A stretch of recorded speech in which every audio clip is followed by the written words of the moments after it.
Christmas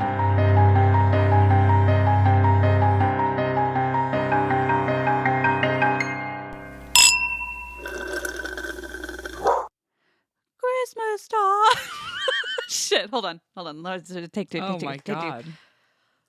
Christmas. No, hold on. Take. I'll do it. I got it. No, I got it. Shut up. Okay. Christmas time is here. There. Okay.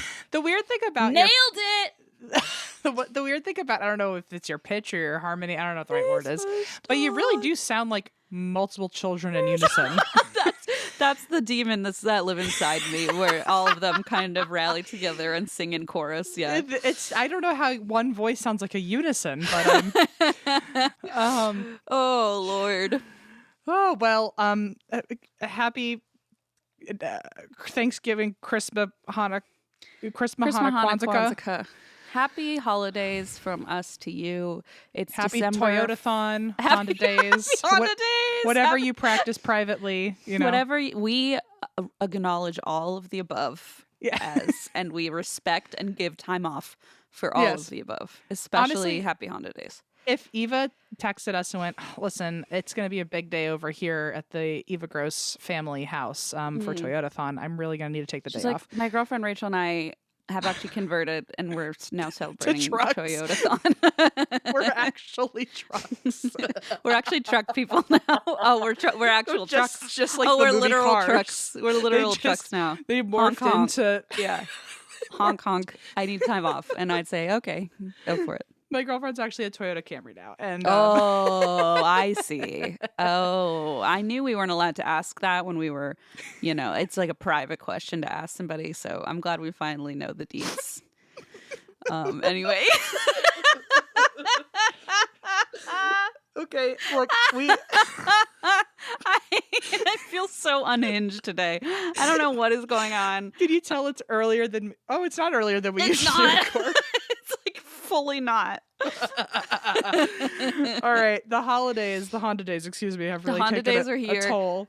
I have something to crack into it. I'm drinking something you're gonna absolutely hate. What is it, like sardine juice or something? You might be able to guess. It's close.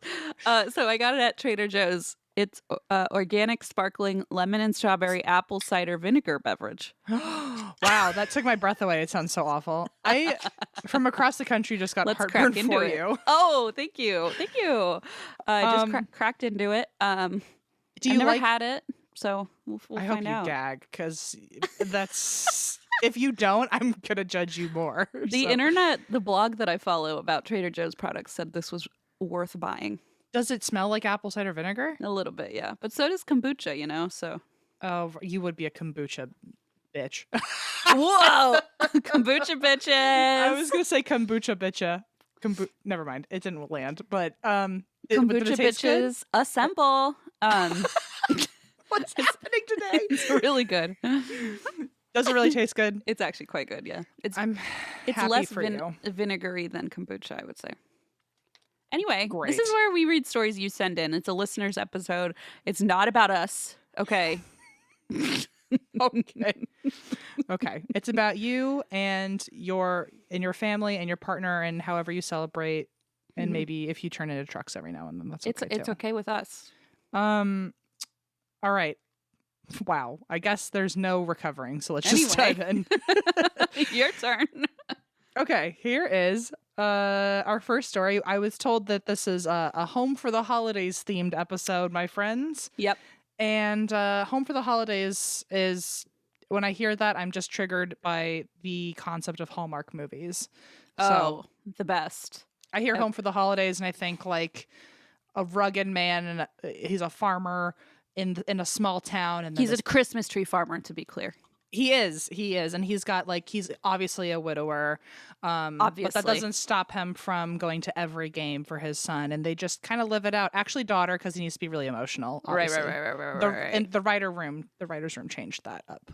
Last minute. Then big hotshot lawyer comes into town. She's got to sign some last minute papers. Her heel gets stuck in the mud at the Christmas tree farm, and she doesn't know what to do. She hates this town. She goes on. She stinks. And he's the one that emotionally saves her because he has a daughter. And then at some point she falls in love with the town, and him but and the herself Wi-Fi's so all bad. over again. How will I do my lawyery duties? Which is why when the big city calls, she's got to reconcile with what she really wants in life. That's exactly right. The rubber meets the road. And that was the first story of our listeners episode. So here's the next one. The end. Okay. It's called Home for the Holidays Ghost Story by Kayla, who uses she, her pronouns. Thank you for normalizing pronouns, Kayla. And the story goes, I love it when they say hi to Eva first. Hey, Eva, and all the and that's why we drink crew. Great. Happy holidays. When Em said back home for the holiday stories, I did this. Okay. Good for you. Sometimes I look at my mess and I go, I did cause this. Okay. Oh, that's mine? My mistake. I was confused. I thought someone else caused this. I wasn't planning on having responsibility today, but okay. So sorry. When Em said back home for the holiday stories, I had to write this one in. So first, a little backstory. I have a little brother we'll call Alan, and we grew up in a turn-of-the-century farmhouse that my parents bought when I was 7 months old. Alan is 4 years younger than me, and when he was old enough to sleep in a bed, we got bunk beds. I took the top bunk, and Alan had the bottom bunk. If you had the top bunk, that means you reign supreme. I don't know if you needed to rehear that, but... Yeah, I always had top bunk, but like you don't have siblings, but like it's just oldest gets top bunk, you know. I guess so. You can trust that they won't roll out. No, it's just because you get to choose because you're older. You know, yep. You get the authority to decide. I actually had a bunk bed growing up, and I had both bunks. Yeah, you would. You would. I'm not surprised by that at all. The second one was for all my dollies. So, oh my God. Nice. Okay, so I took the top bunk. Alan had the bottom bunk. My parents' room at the time was upstairs, and our room was off of the dining room, which was connected to the front living room. So they're on a different floor than their parents. The living room and dining room were hardwood floors, and our room was carpeted. I promise all of this matters. Thank you for letting us know. I love when they say that, because then I'm like, well, I would hope so. Because, like, what if it didn't matter?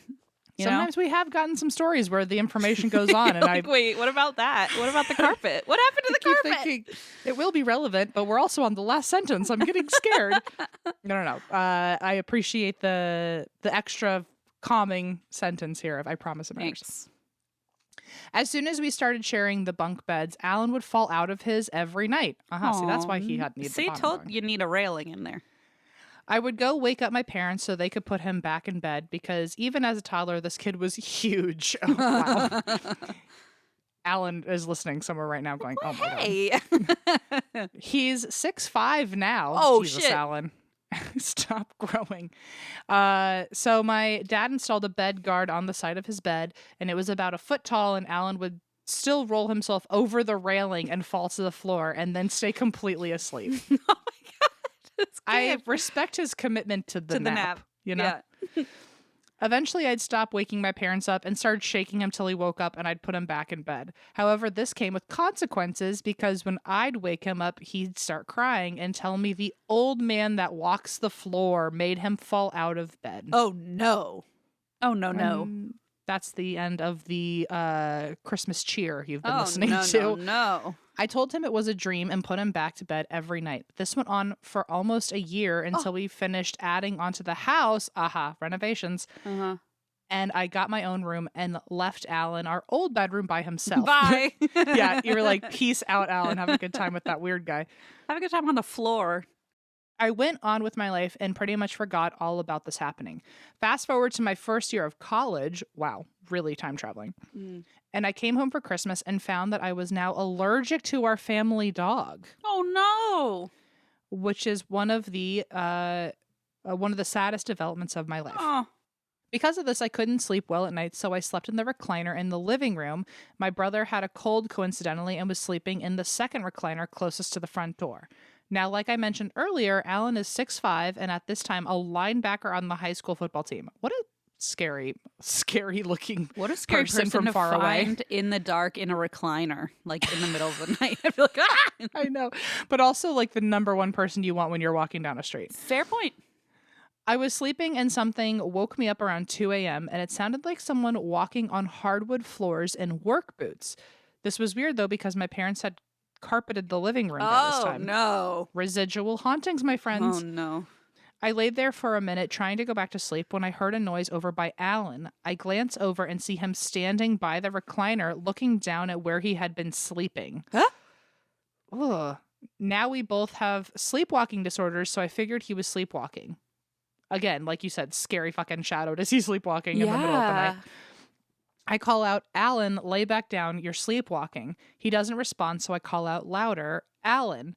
And then the recliner sits up and my brother sits up and says, what do you want? I'm sleeping. He's in the recliner. Truly, absolutely not. I hate it. Wow, the goose cam hit both my arms at the same time this time. I'm still Does looking it usually at this. go in waves? It's usually one arm at a time for some reason, but this time it hit me in both elbows, got me in the knees, a little on the thighs. Ooh. It's all over the place. Oh my God. Okay. Wow. Let's recover. I'm still looking at this man who was just as big as my brother, standing by my brother, looking down at him, and I start screaming because I instantly think it's an intruder. Sure. Oh, and so scary that she can see this thing, but he can't. Yeah, he's like, what do you want? And there's a person. Oh, that's terrible. Yeah. My dad had a touch lamp by my chair, and without taking my eyes off the man, I hit the lamp and turn on the light. The man instantly disappeared. I started sputtering that there was a man right there and pointing towards the door. Alan turns and looks where I'm pointing, looks back to me, and says way too calmly, you mean the guy I told you about every night when we were kids? Yeah, he's still here. Oh my God. Then rolls over and goes back to sleep. This guy's so jaded. He has had to deal with this his whole life. This and poor kid. He's like, please don't give me information that's not new. This poor kid. Also, it'd be one thing if I knew that there was a ghost every night near me that used to like fuck with me as a little kid. But now you're a 6'5" linebacker. Yeah. And you're just so used to a man standing and staring at you while you sleep. Like just watching you sleep. Oof. Forget it. We've had a few more crazy experiences in that house, including my brother having such an intense nightmare of someone strangling him that he punched a hole through his wall. Oh, God. I never feel alone there, even when I am. Alan actually became a minister, and he's blessed the house a few times. Yeah, of course. Of course he became a minister. He was like, I need one way out of this. He's like basketball. Oh, wait, no. Football or football or ministry. Jesus Christ. Football or Jesus Christ. It always feels better for a few months after he blesses the house, but then goes back to feeling icky. Ooh. I have a few more crazy stories about houses I lived in while I was in college, and I will have to write in later about them. I love you all, and have a great and safe holiday season. You're the first podcast I ever listened to, and you continue to be one of my absolute favorites. I love that I got to listen to your friendship grow. Aww. It's from Kayla. That's so nice, Kayla. Wow, that's horrible. Thanks a lot. Thanks, Kayla, for the nightmares. What's freaking heinous? You know, the Thanks for the Memories song. We just have to change it up. Thanks for the night. Yeah, I'll work on it. Oh, that was spooky. Okay, this is from Michaela, she, her, and the subject is a December ghost story, like father, like son. Okay. I love when they have a little subtitle, you know? I know. It's like, I don't know what it does to me, but it does something. Also, speaking of sons, Giovanni came in to sit, and he's just driving me absolutely nuts. I actually woke up to record this episode from a dream that I was having about Gio. No, really? That's cute. He probably knows. Look at him. He's like, we were in San Francisco, and I was holding him like a little baby. What? I was holding.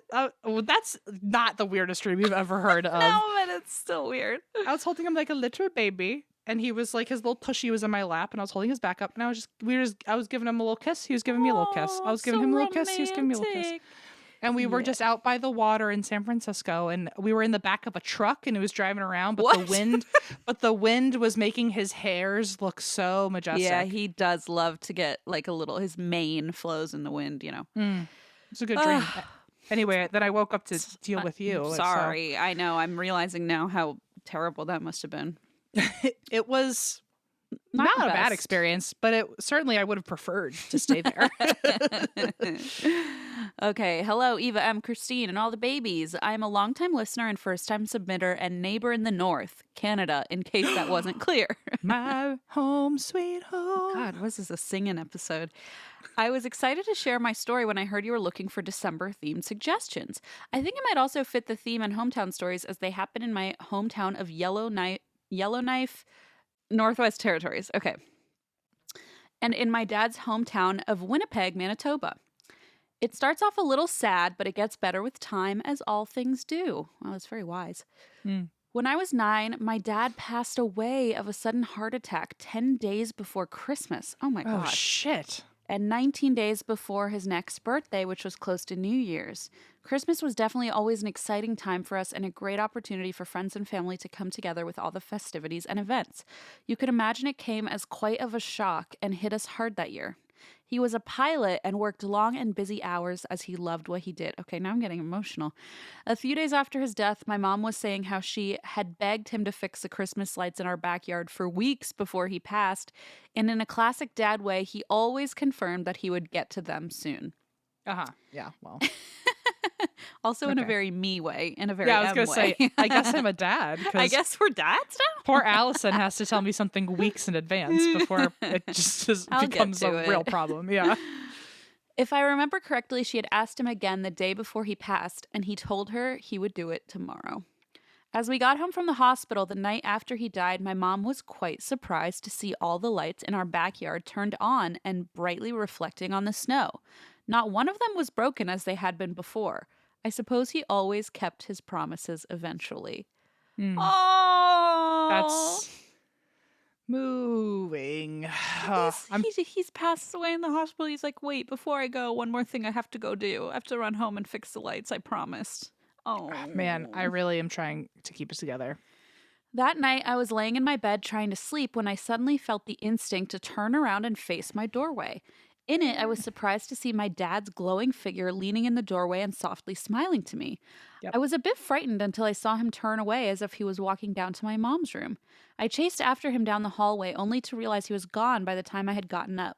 I believe it was his way to say goodbye to all of us that night. He had started at my brother's room, then mine, and then went to go see my mom.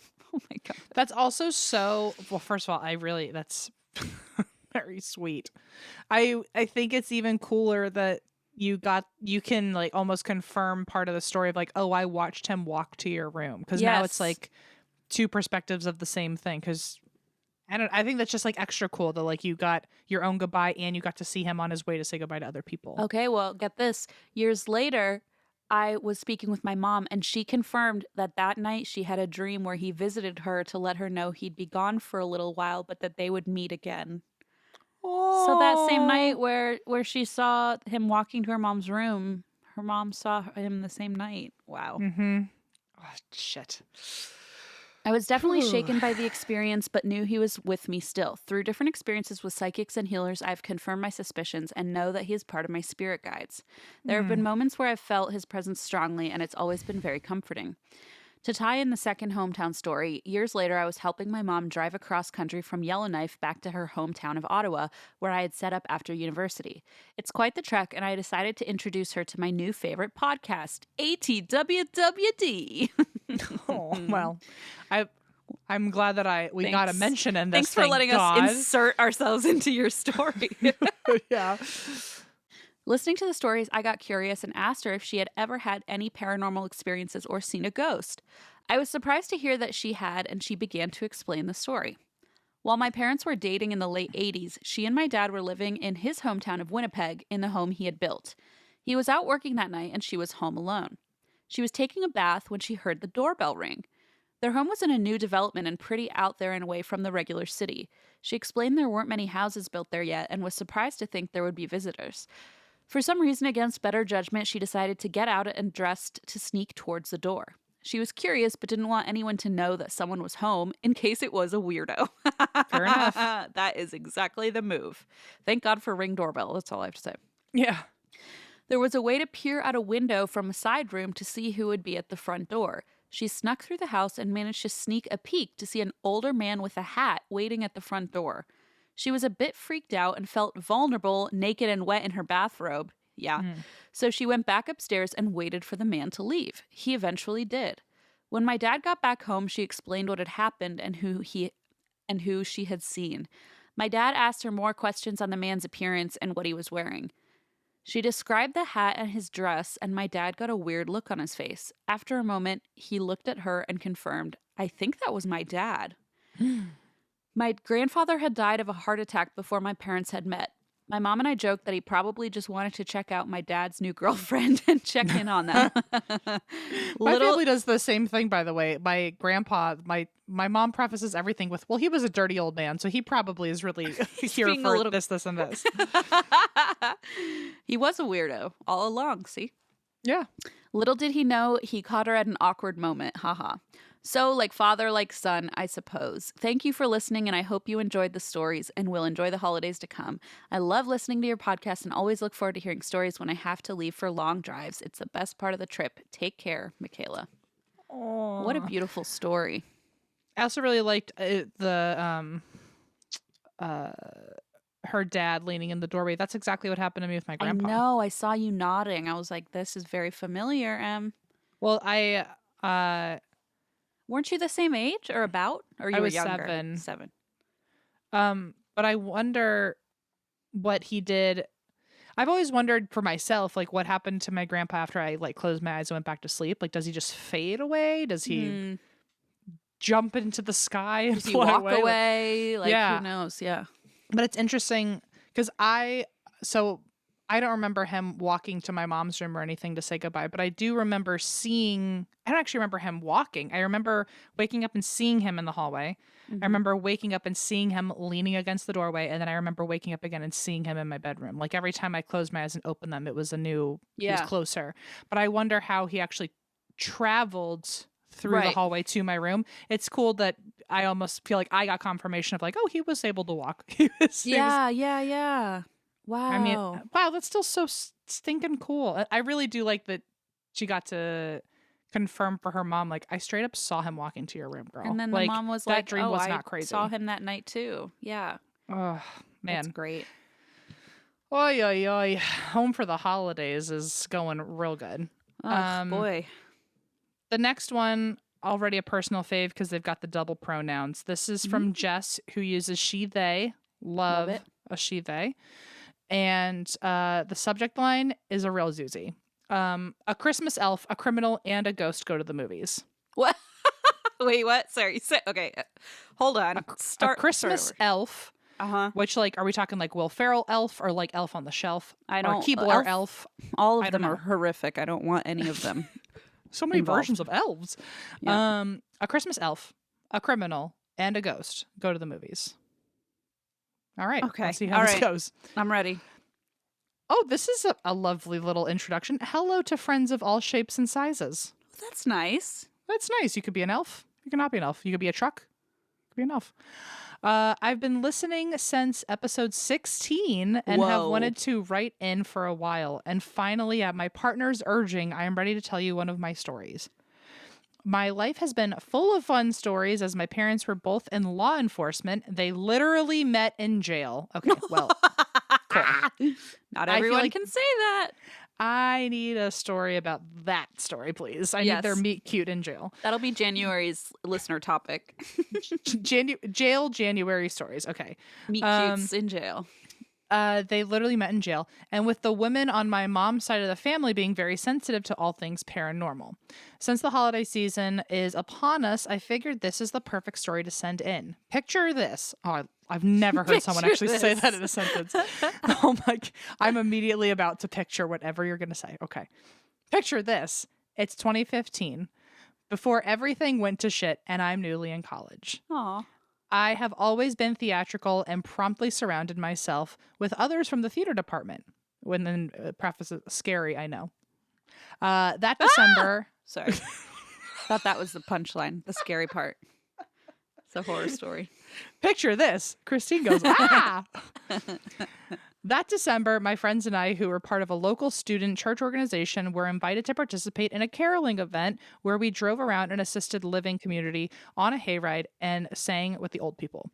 Oh, that's really cute. That sounds like a Hallmark movie. That's how it ends, actually. Our story we wrote. Yeah, they're all on the hayride. Is the hayride inside the... No, it's probably just like an outdoor community thing. I don't know. Sorry, I'm picturing like a nursing idea. home, but I think it's probably like, out, like everybody has different... Never mind. It doesn't matter.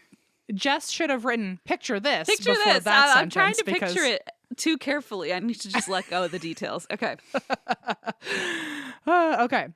Remember how I said I'm super theatrical? It's more than you pictured. Well, picture this. Okay.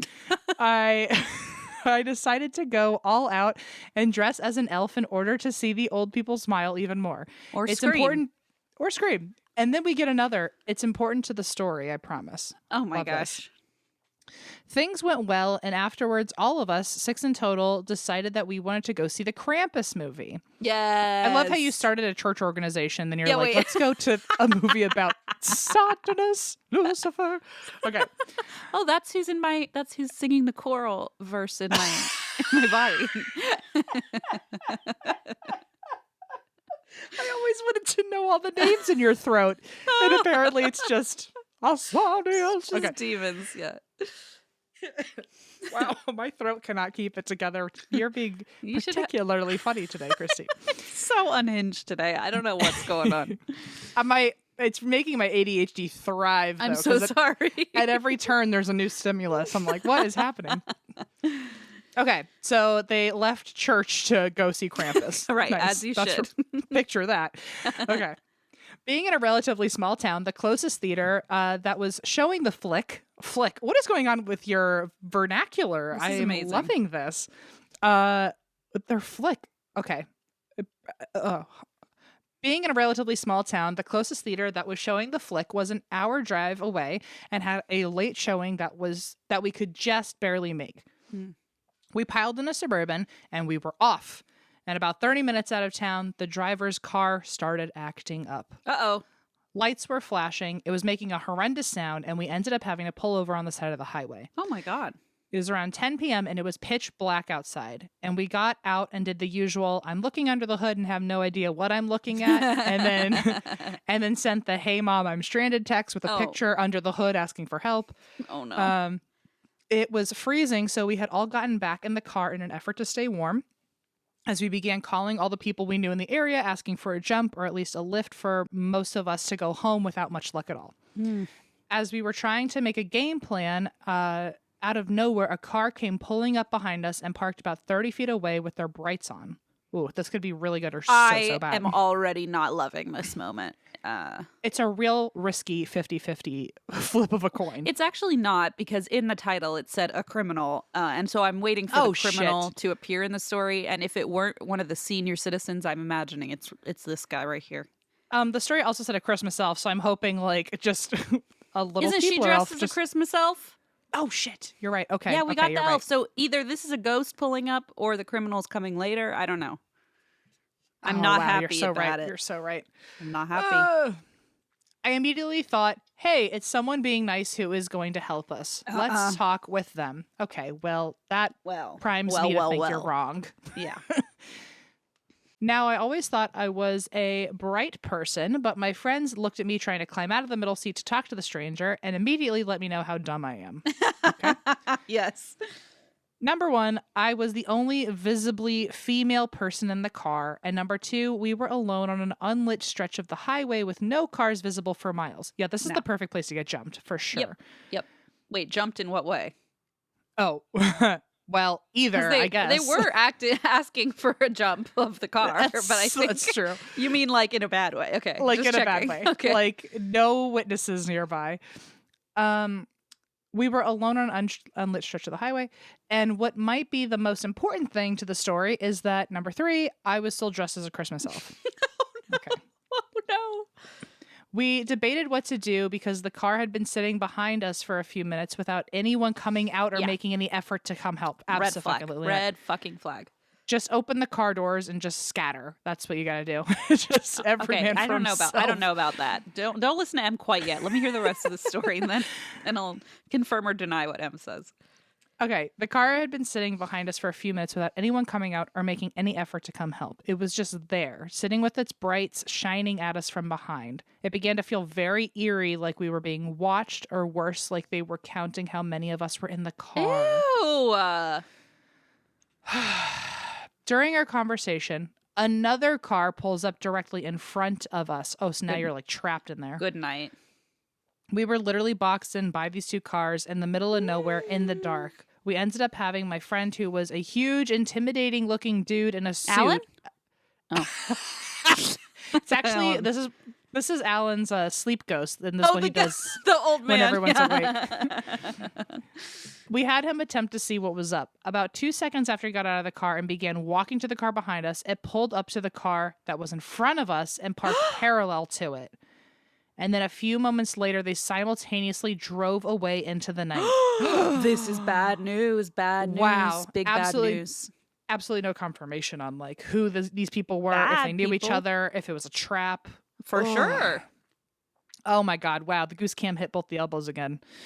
The funny bones.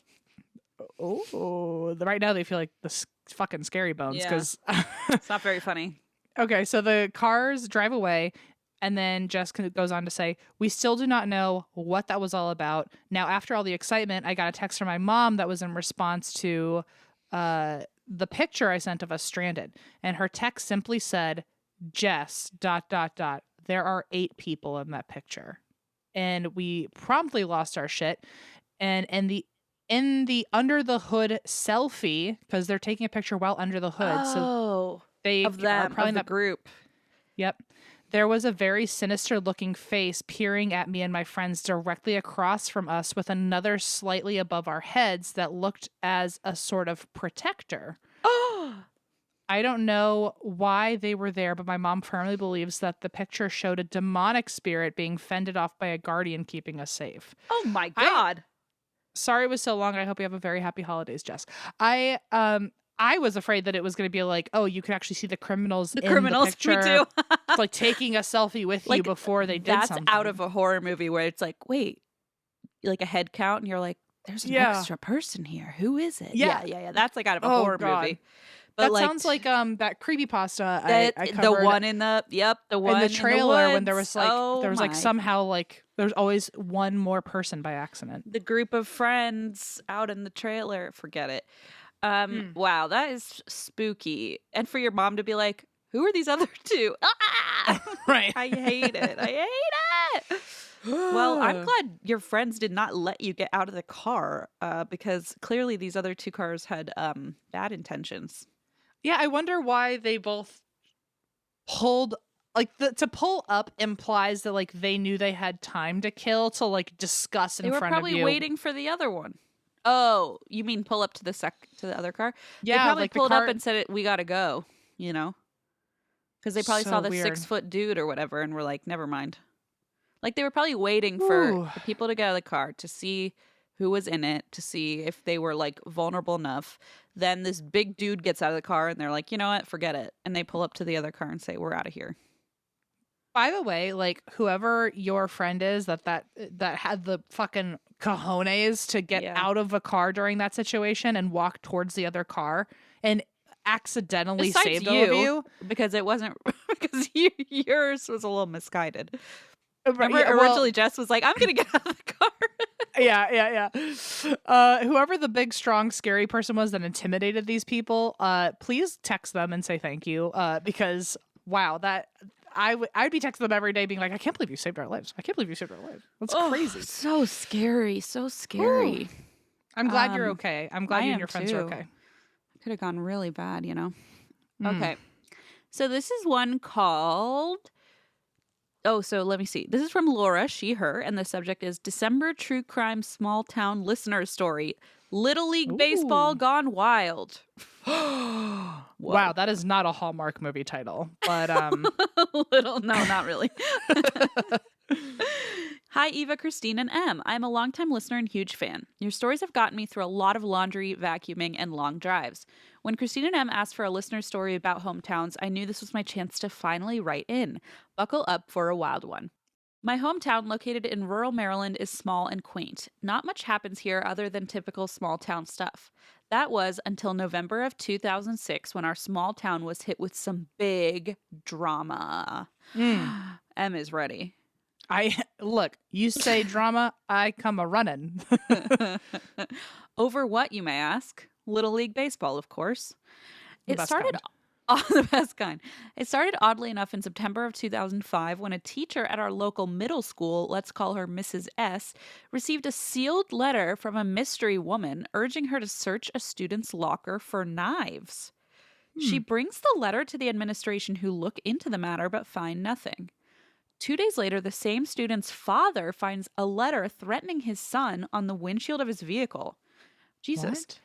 Less than 15 days after that, 4 additional middle school students find letters in their lockers that reference bombs. Oh my God. Holy shit. Additional threatening letters are found by the middle school staff as well.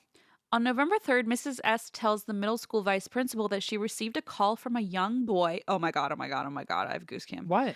From a young boy saying, tick, tock, tick, tock. Absolutely not. Truly forget it. But oh my God. But when the phone records were checked, no call was listed. What?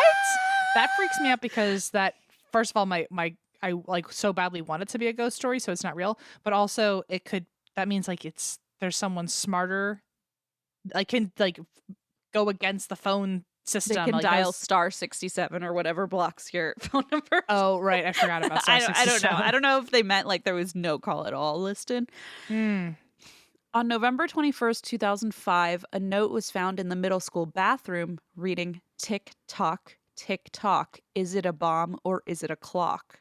Jesus Christ. Ew. Oh my God. This is horrific. I'm like really scared. Oh my God. Actually. Oh my God. Oh my God. Oh my God. At this point, the building is evacuated. Luckily, no bomb was found on the school property, but by this point, the whole town is buzzing with who would do this.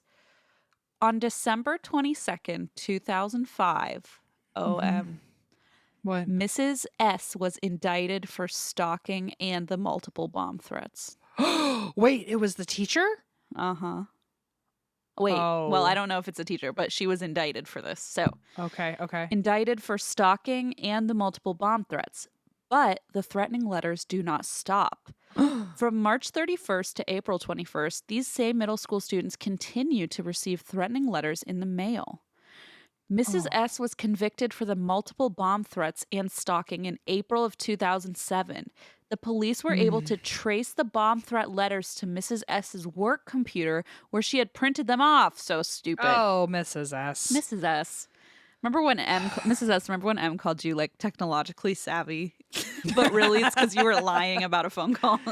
Now it makes sense. Okay. It does. I didn't get it either. They were even able to match the stamps from the mailed letters to ones found in Mrs. S's home. Do you think they were like the ones that are like Daffy Duck or whatever? Like the ones that are it's like little kittens like wrestling on a ball of yarn. Yeah. Yeah, it's like all the money goes to the Humane Society. It also didn't help that Mrs. S had called the postmaster to check if mail could be traced. Oy vey, Mrs. S. That's kind of like the an old school version of like Googling like how to throw away a body. Yeah. How to not get caught stabbing someone to death. Which happens like quite a lot when they go back and search people's Google history.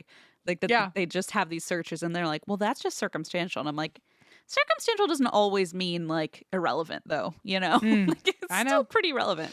Boy. Now, why would a middle school teacher married with 2 young boys, one in middle school and the other in elementary at the time, do such a thing? Well, her oldest son had not made the Little League baseball team. So she had resorted to stalking and harassing the young boys who did make the team in the hopes that she might spook them off so that her son could have a chance on the team. Mrs. S, there's other ways to handle other that. Sports. There's like one Little League team couldn't just like do the local community one or something. Oh my God. There's also a theater club maybe. There's certainly other things to do. But also, let's take a second and think of how fucking traumatized this poor middle school. It's terrible. To know that, like, two your kids, mom. Yeah, and your mom's that one in the small town. Like, no one's going to forget that. Terrible. This all started when I was in 6th grade with none other than Mrs. S as my social studies teacher. Wow. So oh, God. was in the freaking class. Oh my God, this is wild. She was a little quirky and sometimes eccentric, but it is crazy how you truly do not know what someone is capable of, even when you sit in the front row of their class. Wow, wow, wow. Okay, it says, I hope this wasn't too long, and if you have a chance to read it during the December listener stories, I will surely lose my mind. Well, goodbye to your mind, Laura. Goodbye to ours, too, because that was quite a doozy. Oh, I have Goose Cam. That was a great fucking true crime story. Like, small town, drama, like plot twist, you know, pettiness. I feel like if I were even a student in that class, though, I would second guess everything I ever was taught to believe in that class. I'd be like, oh, shit. Like, are we sure Czechoslovakia is not Czechoslovakia anymore? Because I'm not really sure. I feel like I can't trust anything Mrs. S says. I know. Oh, and middle school is so brutal. That poor kid. Middle you know, school's he hard enough. That poor kid could never be on the Little League team ever again. Oh, he couldn't even probably look at any. I mean, the fact that parents were getting like letters on their windshields threatening their kids. Who puts a bomb threat in a freaking kid's bathroom? I mean, clearly there were other stuff probably behind the scenes. Yeah. But wow.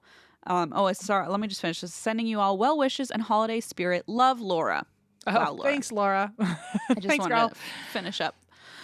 Wow. Oh, that's certainly a doozy. It definitely could be the beginnings of a Hallmark. I think it could be. I think we got to soften the edges a little bit. Mm-hmm. Not sure about the bomb threat part. I feel like maybe they don't like that word in their holiday films. Oh, certainly not. They would call it a clock. Tick-tock, tick-tock. Oh, that would be the name of the Hallmark movie, baby. I don't know. TikTok? I don't know. I think that's taken by an app that the youths are using. Oh, okay. Good call. Yeah. Good call. Thank you, Laura, and also so sorry for the probable trauma that's come from that. My teacher's bomb threatening my school as I sit in her class front row. I feel but all the other teachers that came after you probably were like, oh my God, I have to make them like school again. Like it was, I was already at a disadvantage. They're so scared of me now. Yeah. The next one, you're gonna like this one, I think. Oh, okay. This is from Daphne, who's a she, her pronouns. Thank you for emphasizing pronouns. I love that name, Daphne. And Daphne's story is called Poltergeist Farmer. Well, I love it. I love it already.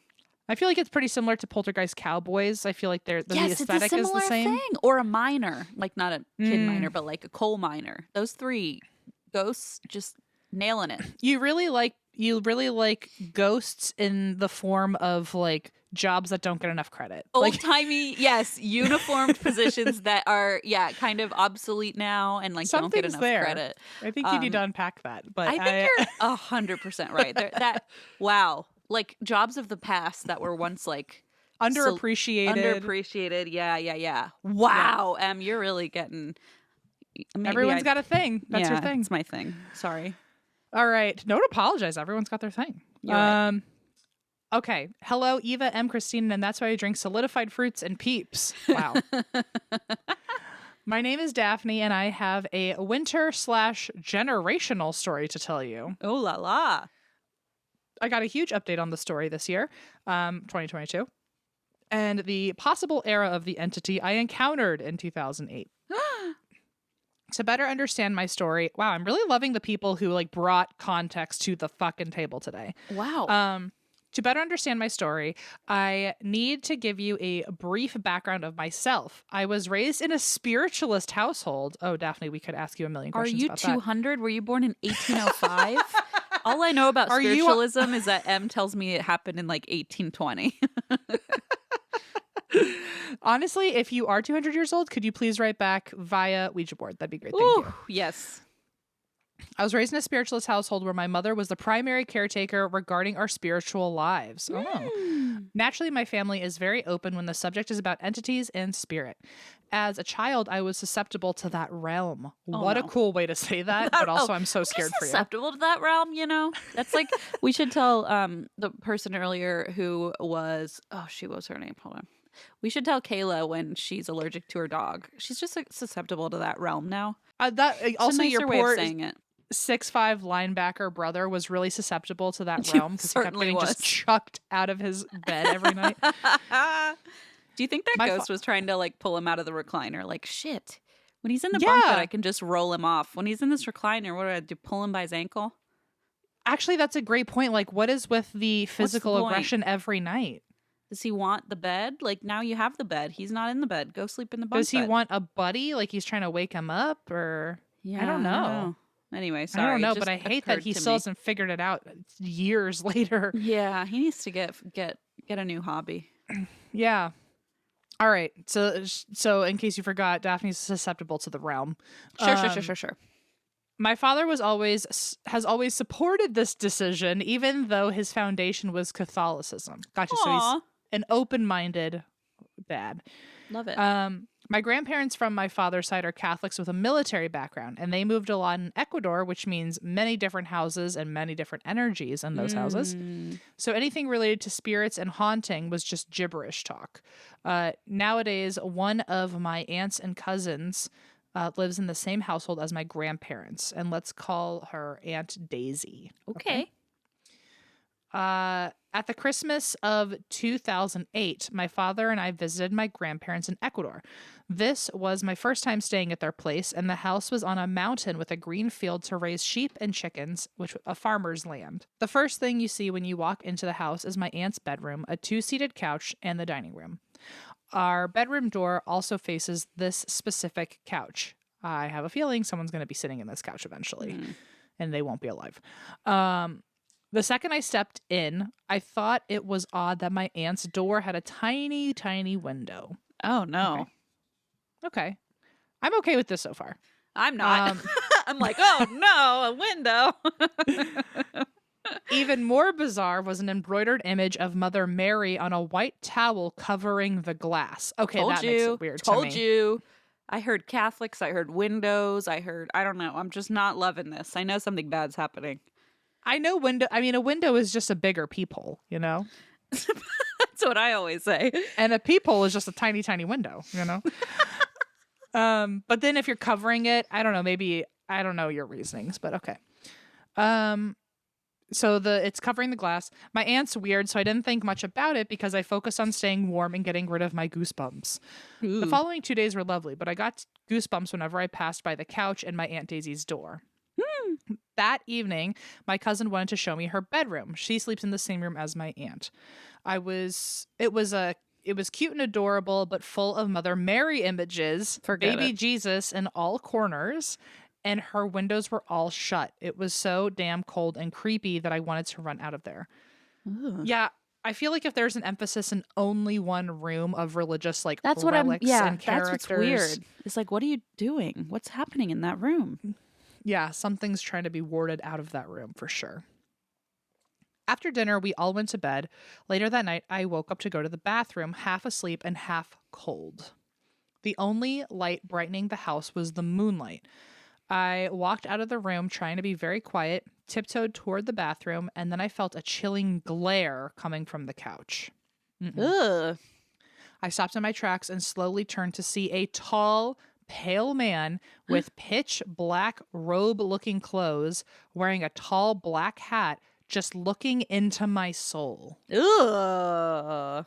He was skinny, yet his clothes were so long. He looked over 6 feet tall, Alan. I blinked a couple of times thinking it was my imagination, but the more I blinked, the colder I would get and the darker and angrier his face would get. Oh, so he's like, yeah, you see me. I'm not going anywhere. He's like, oh, okay, you can see me, and boom, made it worse. And boom, I made it worse. Ugh. This was probably a 3-second stare, but enough for me to lock myself in the bathroom, turn on the lights, and just cry on top of the toilet. Oh no, you poor thing. And also, I would absolutely just sleep in that bathroom. I'm not leaving the bathroom. Not leaving the bathroom. No. Absolutely not. Hell no. Oh, and so oh God, the outfit, I can't even guess what this person was. Yeah, it sounds like a hat man almost, but more. It sounds like, did you watch Haunting of Hill House? Like the guy with the cane who goes down the hallway. No, but was that character in a lot of promos? Because I feel like I've seen it Yeah, anyway. it was like a hat and he had a cane and he like scooched himself down the hallway, but he had these like long cloak kind of jacket robe situation. That's what it sounds like to me. Oh, Yuck. just staring and staring and staring. Oh God. I'm just like, don't you have anything else better to do? Like, why are you staring? Get a hobby. How many times do I have to tell these people? Like, come on. I was trembling like a leaf, cold like ice, and my inner spirit was so disturbed that I couldn't pray. Oh my God, that's such a twisted sentence.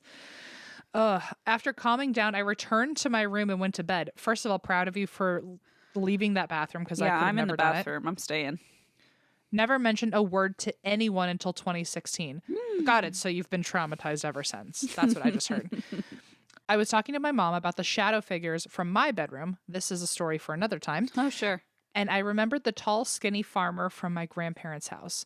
Halfway through my sentence, my mother completed the description perfectly. She saw the exact figure before she got married to my father. And then she still got married to him. I've been like, I'm running away from these people. I was going to say, I was like, if I've never seen this creature before and now I'm seeing it right before my wedding, I'm like, omen, omen, omen, omen, omen. Yeah.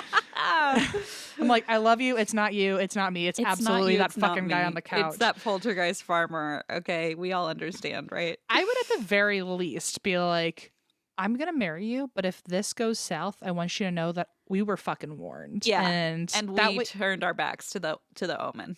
Yeah, exactly. She told me she saw spirits haunting my Aunt Daisy when my parents were dating around the 1980s. What? My aunt, maybe your husband, maybe your dad brought something in. It sounds like only since he got there have these things been showing up. Wait, what do you mean? She's saying ever since her parents started dating, that was the first time even her mom had this experience. Well, it sounds like the mom. No. I think it's the dad's family. So the mom started dating him and met the family. You're right. So it's in the dad's family. Okay. Right. My aunt couldn't sleep for weeks because a poltergeist was pulling her off the bed by the feet. I don't like that we had two of these same fucking stories. Pulling her hair and just being mean to her. Ugh. Why is everyone pulling each other off the bed? She told me she saw spirits haunting my Aunt Daisy. My aunt. Oh my God. I was like rereading it, hoping I was wrong. It was being really nice to her the whole time. Sorry, they I misread actually it. just hugged. Shit. Okay, that's awful. My mom asked if she told my grandparents, but my aunt would reply, "Oh, this is all in my head. I'm just imagining things." Oh. No. And then it says, "I wonder where she got that idea. Thanks, priests." Well, Thanks, priest. I didn't say it, but you sure did. My favorite Halloween costume not my favorite. One of my favorites was the guy dressed as a priest that says, "You're welcome." Yeah. For our I think it was our New Orleans show, but for one of our Halloween shows when we did the costume contest, someone dressed up as a priest. It's a good time. So a way to cope with the haunting for her was to keep a little blind on her door window so the ghosts wouldn't bother her. Oh, it's sad that she had to just tell herself she was imagining it. I hate that. Also, I wonder what the trial and error process was for figuring out how to do something that would allow the ghosts to not bother her. Because you think the ghost would just be like, okay, well, that was a cute little decoration you did. I'm just going to keep fucking with you. Being raised Catholic, you're like, well, what else is there to do except put Mother Mary everywhere? Like, honestly, true. I imagine that's what a lot of Catholics would do. Wasn't even raised Catholic, and if something was going on, I'd be like, oh, Mother Mary. Ding dong. I'm willing to try anything. Let's go. All right. Well, being a badass independent woman, my mom confronted the ghosts by praying them out of my Aunt Daisy's bedroom that night.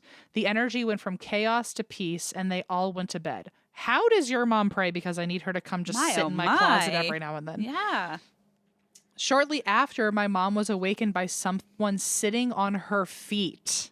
Okay, never mind. I don't want her Never in my house. mind. You're uninvited. Her body was paralyzed, but she could move her eyes and mouth. Oh, she's having like one of those like sleep paralysis situations.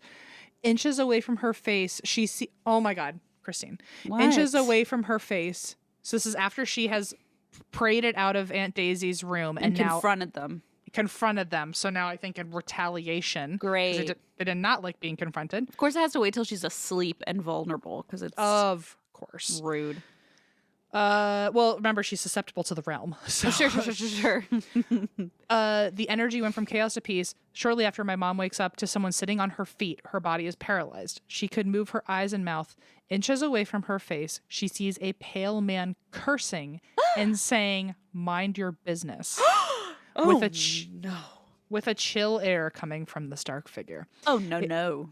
It was the tall farmer threatening her, the same one I'd seen 14 years ago. She said she was slightly afraid, but fought back, telling him he couldn't do anything to her or my father and to let them be. Girl, that's way too bold. I would be like, obviously he can do something. I'd be like, you know what? You have let your power show, and I see it. And I'd be like, I'm so sorry. I would be like, agree to disagree at the bare minimum, please. It's none of my business. You're right. Holy shit. Like, for you to go like, there's nothing you can do. It's like, girl, you can't move right now. What are you talking about? Yeah. Fighting words, but I guess she was like, what are you going to do about it? What a badass. She said she was slightly afraid, but fought back, telling him he can't do anything about it, and to let them be. He disappeared that same night, but returned once more when my mother moved out of my grandparents' house. She felt his presence standing by my aunt's bedroom, glaring at my mother during the move. Oh, that's so weird. Almost like she got away from him. Which makes me think he's just like happy she's finally leaving him with the aunt. She never spoke about it to anyone until that day with me. Gross. Wow. Oh, that's so scary. I wonder how many stories people are holding that they just haven't confirmed with each other, you know? Yeah, I don't know. Maybe we need like a group therapy session where we all just get together and need that, tell our stories. Then there's that's a section kind of what we are doing. But okay, actually, that's so true. There's a section here now called Huge Update. Oh, okay.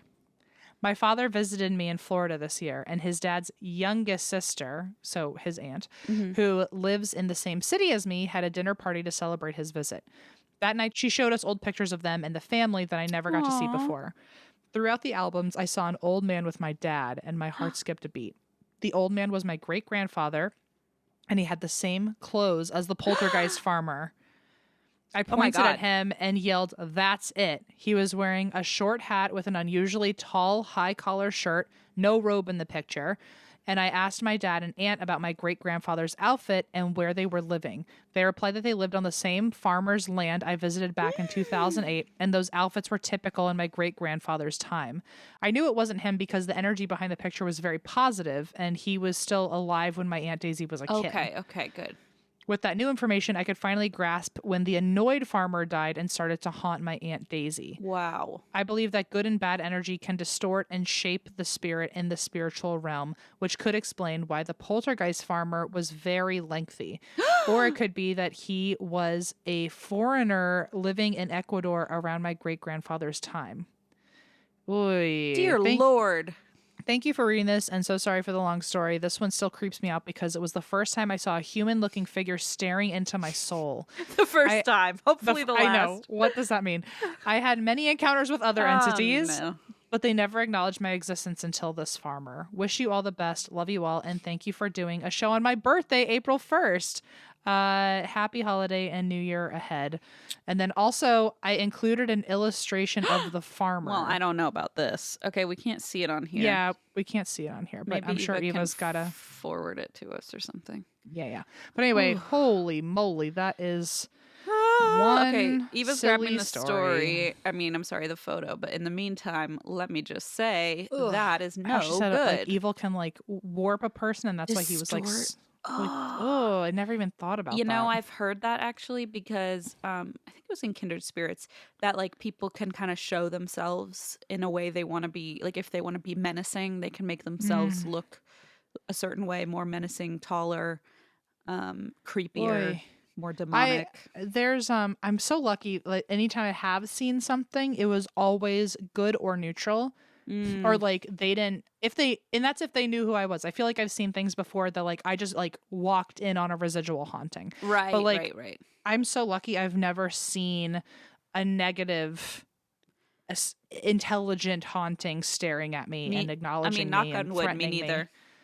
I have felt things, but I've never seen anything. I'm so lucky to not be one of those people, and I feel so bad for people who've had to deal with that. I agree. Eva sent the photo BTW and it's just terrible. Truly, I swear to God, I'm so over it. Eva, can we write them back and ask if we can post this on Instagram for people to see? Because it like is so upsetting to look at. Honest, like I feel like it's staring at me. And you know how like I don't like talking about the ghost that we were talking to in New Orleans because I feel like if I say his name, we're like almost welcoming it back. I feel like by looking in this picture's eyes too long, we're giving it energy, and then I'm like, hey, let's put it on Instagram, make everyone else look at it. Let me just do a quick. I think I've got my wand, my Salem wand next to me, and I'm just gonna intentionally. Wow, good job. I do this by myself sometimes in my room when I feel something creepy show up. I just go, no, thank you, and then it just kind of goes away. So. I hope whatever I just brought in, I took out at the same time. That was awful. I'm feeling fine. Go to Christine's house. That's what I want. No, stop it. Don't say that. I'm just kidding. Don't. Just go somewhere else. Baby and a dog. Yeah, go somewhere else. Not here, not her. Eva's house. No, I don't know. No, somewhere. What the fuck is wrong with you? Jesus. Okay, all right. Go back to the other side where I'm not susceptible to the realm. This is from Valerie, she, her. The subject is hometown Christmas ghost. Human bone under my bed? Question mark. Absolutely not. Hi, Eva, M. Christine, human baby, lemon baby, and fur babies. To preface, I was a huge rock collector as a kid. Oh, that's so cute, and I love it so much. That's the best context we've gotten so far. I love it. Yeah. If you were a rock collector, that is part of the information we'll add it to the form on our website. Yeah. Yes or no, a drop-down menu. I was a huge rock collector as a kid. I know, nerd. I visited Antietam Battlefield when I was in 8th grade, found a pretty rock, and kept it. Turns out it was a human shoulder bone from the Civil War. Oh my God. Wow. It really could have been so many other things. And what? It could have been a rock. It could have literally just been a fucking rock. And yet you found the jackpot, I guess, in some way. Ooh, I just got chills. It's sort of like, I wonder if you were like, wow, that looks like different from all the other rocks, or if you were like drawn to the bone, like, I don't know. Oh yeah. If you were like spiritually something was drawing you to like, it. Take this with you. Yeah. Can you imagine if you die one day in a field, obviously quickly and because it was painlessly natural and from causes. At the age of 150,000, yes. Yeah. That's exactly. How did you know? That's exactly how I want to go. In the exact perfect under the exact perfect conditions. If you died in a field, imagine picture this. If your body just over time just disintegrates back into the earth, what's it like to know that like? What if you died then? Like 50 years from now, there's just a child just carrying your fucking shoulder around. Put that back. Like, I wasn't done. Put that back. That's not for you and your little, those rock polishing kits where they go in the you press the button and it just swooshes around like a hurricane. You can just hear clank, clank, clank, clank. It's my shoulder bone. But also, like, to know that whoever's shoulder it was, to know that your shoulder was so well polished. Taken care of and so loved. Polished. And you're right, like really cared for. That's true. Instead of just stepped on all the time, That's a good point. Oh my God, I can't. I'm like one sentence in, I can't get over this story. Okay. Let's see. Oh, all right. Turns out it was a human shoulder bone. Okay, sure. We took it to a museum to find out what it was after my dad noticed it didn't look like a rock. Your dad was like, I have a fucking hunch that something's up. Was like, I thought this was a safe hobby for my child. Imagine if your dad was like the chief of like the FBI and is like, I've seen rocks like that before. Yeah. He's like, my child brings a fucking bone home. Oh like, no. I've got a 13-year-old kid who I know is just grabbing shit from the ground and something's wrong. Oh God. Okay. Whew. So they found out it was a shoulder bone. I guess the museum said, take it back home. You can have it, because she didn't know what to do with it. So she kept it under her bed. Yep. So she says, that's when the weird things started. After that, there was always something a little off about Christmastime. Oh, Ew, this so is weird. Giving me the creeps already. It started small at first. Tape and scissors would go missing when we were wrapping presents. At dinner one evening, a tray of freshly baked gingerbread we had sitting on the stove just disappeared. What? That's a glitch in the Matrix. That's creepy. The tray was there, the cookies gone. We were very confused until we found them all sitting around a gingerbread house in the family room. Ew. Ooh. See, I was gonna go in real hard with the "we know that's me as a ghost." I would gobble up everyone's fucking snacks. Or the dog.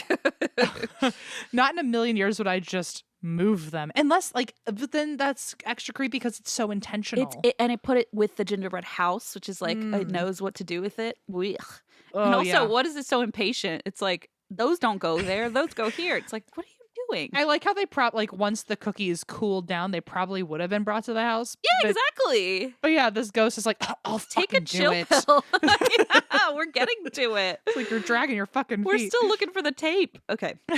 All of us were sitting at the table, so we could not have moved them. As Christmas drew closer, we would hear laughter around midnight or 1 a.m. Ew. Ugh. We were never scared of this entity, as it just liked to play tricks on us. It got to the point where we knew they were playing games, and we would speak out loud to them, asking if they would please return our wrapping accessories. We would leave the room to let them. As soon as we returned to the room, the missing item would be sitting right on top of the wrapping paper. See, that's like, but that is like, first of all, Penn and Teller who, like, you know, if yeah, right. If you brought them over, they'd be like, holy shit, I can't explain that. Also, that actually is something I've done when I've lost something. I will, for some reason, convince myself a ghost stole it, and they think it's hysterical. And so a lot of times when I'm losing something, I will out loud say, like, whoever you are that just took it, like, haha, joke's over. Like, I really need you to I need it really badly. Can you please put it somewhere? And I will leave the apartment and think, like, in the next half an hour, it will just manifest. Does it? No. But, like, I'm so... I was like, wow, that's amazing. I'm so jealous of this family where, like, they actually can use an excuse and get results from it. Except, to be fair, there are probably times where they actually lose something and they're like, well, the ghost's like, I didn't take it. Sorry, you dropped it in the driveway. You know what I mean? I wonder if you could start making it do other things, like, instead of showing... instead of having it bring you things that you've lost, I wonder if you could get it to just take things away, you know? Take what? Like the trash out? Maybe. Or, like, I don't know, if you just wanted to, like, piss off your brother and just be like, steal his phone real quick. Just steal his phone. I'm just going to slide this over to you. And you just know what see to if do. Just see if it goes away. Just see if it goes missing. Yeah. Wow, that would be something. That would be a Hallmark movie, you know. That would be a Disney Channel original. Yeah, okay. Okay. I moved to North Carolina, and the entity followed me. Oh no. Fuck. And this is scary. That Christmas, my scissors went missing. I don't like when the sharp weapon goes missing. Then it's like, maybe let's not play with that, you know? Yeah, cotton balls, little pillows. Yes. Tape, fine. But I don't know about this scissors thing. I asked them to please return my scissors. I went outside, came back in. Oh my God. Sorry. Whoa. Okay. Wow. What? I went outside, came back in, and the scissors were standing straight up on the point in the middle of the paper. Oh, no. Now it is way too sentient. No. Oh, my God. Nah, I take it back. I've never actually wanted to see results like that in my own home. You're jealous of these people. Oh, no. Fully take it back. I don't want that. No, thank you. And the scissors were sitting straight up on the point in the middle of the wrapping paper. Now, I had a feeling this entity was stuck to that human bone in my room. When I returned, you think? Yeah. When I returned to my childhood bedroom last year, I took the bone and buried it outside. Last Christmas, we had no ghostly encounters. I was about to say, I wonder if they missed the ghost. And then she wrote, part of me misses the ghost, and part of me is happy they likely passed to the other side. Thanks for reading. I love the show and look forward to many more episodes. Merry Chremit! Oh, God. Not Merry Chremit. What a way to end this. I wonder, it's so interesting that, like, something as, like, I don't often think about my shoulder bone. I don't. It's hard to believe, huh? Because most of us think about it all the time. But well, to think that, like, if something were to happen to me and, like, something as random and arbitrary as my shoulder bone is what's keeping me on the side. I'm stuck to that.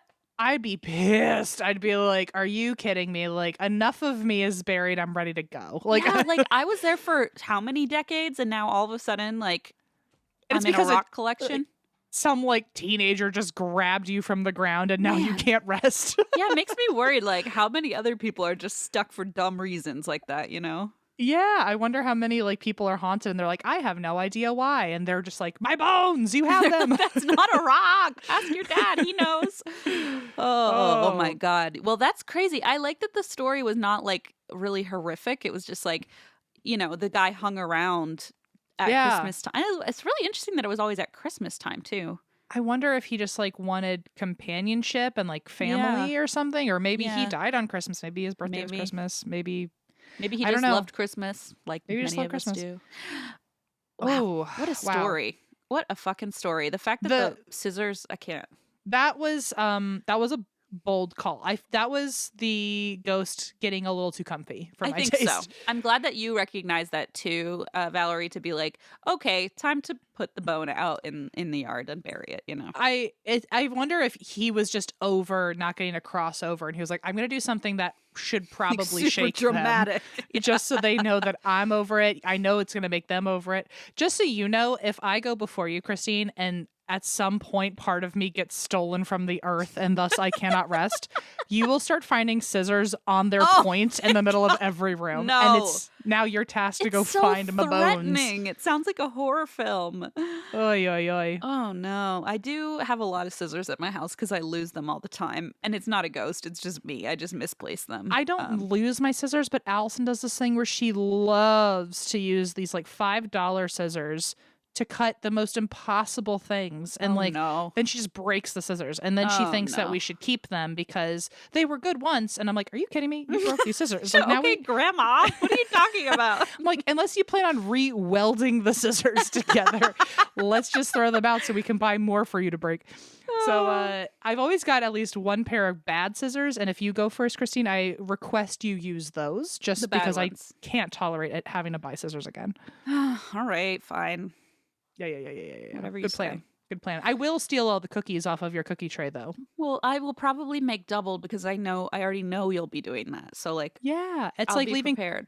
It's like leaving cookies for Santa, but like if I'm in another realm, just leave cookies for me too. That's for fine. Satan, aka you. Yeah. For me and Santanus. Oh, what a time we've had today! Thanks, folks, for listening. Wow. Next time we see it, it'll be 2023, folks, and I can't abide by that. It's going to be a crazy, crazy year, hopefully in all good ways. And that's the most manifesting I'm going to do. We're going to say. Apparently I made a joke at some point in the last one, in like one of our last listeners episodes. I think I must have said something about like I better not jinx it because like a meteor could come crashing down. And then literally, apparently a week later, everyone started tagging me in news that a meteor's coming to crash on Earth. Yeah. You also said year of sandwiches and then there was a bread shortage. Like, just stop it. 2023, year of smiles. That's it. No, why are you doing that? Why? Well, because we're all gonna frown. What are you talking about? Okay, the year of frowns. Stop it. Stop it right now. You said you weren't gonna say anymore, and now you just keep doing it. Wave your wand around, please. Thank you. 2023 will be a year. The end. The end. It's gonna be a month. I I don't know. A month? What? I don't know. I feel like saying a year jinx it in some other way. Just stop saying anything. It's impossible. I'm trying right now. I'm trying so hard. It's really look. You can't give me a podcast and a microphone and then say don't say anything. I just keep going. I can't stop it. You're right. It's my fault. All right. Well, good luck to everybody. If everyone who's traveling home for the holidays, if you have a particularly silly family member you have to deal with, I hope you're all handling it well. I hope the New Year's treats you right and you get that kiss you've been wanting. Mm-hmm. Or if you don't want kisses, I hope you don't get a kiss. And I hope everyone has a good 2023. We'll see you there. Sounds see good. You in the future. Love, past Christine and past M. How romantic. And that's why we drink.